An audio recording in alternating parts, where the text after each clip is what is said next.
Hello my dear JEE aspirants. So മക്കളെ, നമ്മള് 2024 ജനുവരി 31 വന്നിട്ടുള്ള JEEയുടെ ഷിഫ്റ്റ് 2 എന്ന് പറഞ്ഞാൽ ഈവനിങ് സെഷന്റെ കെമിസ്ട്രിയുടെ ക്വസ്റ്റ്യൻസുകളാണ് നമ്മൾ ഓരോന്നായിട്ട് നമ്മൾ എന്ത് ചെയ്യുന്നത്, ഡിസ്കസ് ചെയ്യാൻ പോകുന്നത്.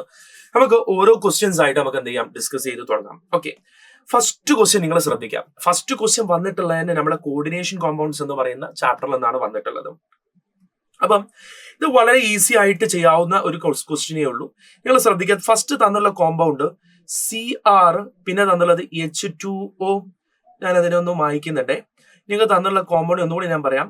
നിങ്ങൾ തന്നുള്ള കോമ്പൗണ്ട് ഓക്കെ, CrH2O6 എന്ന് തന്നിട്ടുണ്ട്. CrH2O6 all power 3+. നിങ്ങൾക്ക് ഓൾ പവർ 3+ എന്ന് പറയുമ്പോൾ ക്രോമിയം എന്ന് പറയുന്ന ക്രോമിയത്തിന്റെ അറ്റോമിക് നമ്പർ 24 ആണ് അല്ലെ. അപ്പൊ ക്രോമിയം 3+ എന്ന് പറഞ്ഞു കഴിഞ്ഞാൽ നമുക്കറിയാം അവിടെ 3d5 4s1 ആണ്. സോ 4s1ലുള്ള ഒരു ഇലക്ട്രോണും 3dയിലുള്ള 2 ഇലക്ട്രോണും പോയി കഴിഞ്ഞാൽ ഈ ക്രോമിയം 3+ന്റെ ഇലക്ട്രോൺ കോൺഫിഗറേഷൻ വരുന്നുണ്ടാവുക ആർഗൺ എന്ന് എഴുതി കഴിഞ്ഞതിന് ശേഷം 3d3 എന്ന് വരും അല്ലെ. ആർഗൺ 3d3 എന്ന് വരും. 3d3 ഇതിപ്പോ നമുക്ക് ഒക്ടാഹെഡ്രൽ ആയത് കാരണം തന്നെ താഴെ T2G മേലെ EG എന്നുള്ള രീതിയിലാണെങ്കിൽ നമുക്ക് ഇവിടെ മനസ്സിലാക്കേണ്ട ഒരു പോയിന്റ് എന്ന് പറഞ്ഞു കഴിഞ്ഞാൽ T2Gയുടെ വാല്യൂ എന്ന് പറയുന്നത് 3ഉം EGയുടെ വാല്യൂ എത്ര ആയിരിക്കും വരിക, 0 ആയിരിക്കും വരിക. സോ T2G 3 EG 0 എന്ന് പറയുന്ന രീതിയിൽ എന്ത് ചെയ്യും, അതിന്റെ വാല്യൂ വരും. Is it right? അപ്പം A എന്ന് പറയുന്നതിന്റെ വാല്യൂ എന്ത് വരും? A എന്ന് പറയുന്നത് 2 എന്ന് പറയുന്ന വാല്യൂലോട്ട് എത്തും. അത് കഴിഞ്ഞ് രണ്ടാമതായിട്ട് തന്നിട്ടുള്ള കോമ്പൗണ്ട് ശ്രദ്ധിക്കുക. രണ്ടാമതായി തന്നുള്ളത് FeH2O6 ഓൾ പവർ 3+ എന്ന് പറയുന്ന കോമ്പൗണ്ടിലും എന്ത് വരുന്നുണ്ട്, Fe3+ എന്ന് പറയുന്ന കോമ്പൗണ്ട് വരുന്നുണ്ട്. Fe3+ എന്ന് പറയുമ്പോൾ നമുക്ക് അയോൺ അറ്റോമിക് നമ്പർ 26 ആണ്. 26ൽ 4s 2 3d 1 പോയി കഴിഞ്ഞു കഴിഞ്ഞാൽ നിങ്ങൾക്ക് വരുന്ന ഇലക്ട്രോൺ കോൺഫിഗറേഷൻ എന്ന് ചോദിച്ചു കഴിഞ്ഞാൽ ആർഗൺ കഴിഞ്ഞതിന് ശേഷം പിന്നെ ഏത് വരും, 3d5 വരും. ആർഗൺ കഴിഞ്ഞ ശേഷം 3d5. ആർഗൺ കഴിഞ്ഞ് 3d5 വരണമെങ്കിൽ താഴെ T2G മേലെ EG. അപ്പം ഇത് വീക്ക് ഫീൽഡ് ലിഗാൻഡ് ആണ് വാട്ടർ. അപ്പൊ T2Gയിൽ എത്ര എണ്ണം വരും? T2Gയിൽ 3 എണ്ണം, EGയിൽ എത്ര എണ്ണം വരും? 2 എണ്ണം വരും. Is it right?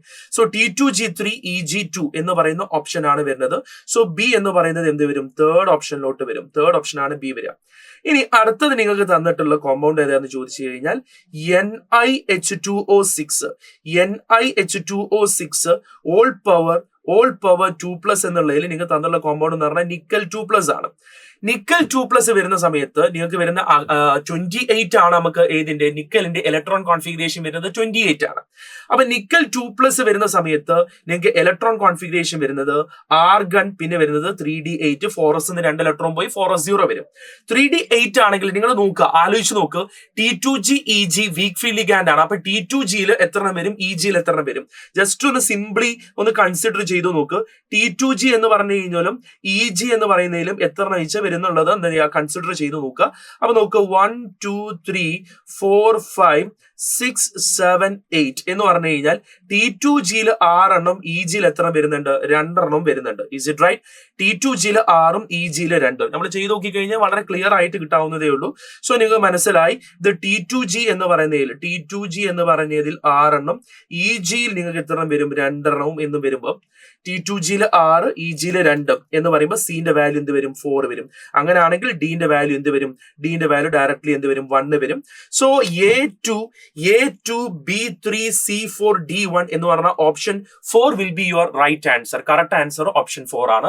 ഇതായിരുന്നു നമ്മുടെ JEEയിലെ ഷിഫ്റ്റ് 2ൽ ഉണ്ടായിരുന്ന നമ്മുടെ സെക്ഷൻ എയിലെ ക്വസ്റ്റ്യൻസ് ആണ് നമ്മളിപ്പോ ഡിസ്കസ് ചെയ്യുന്നത്.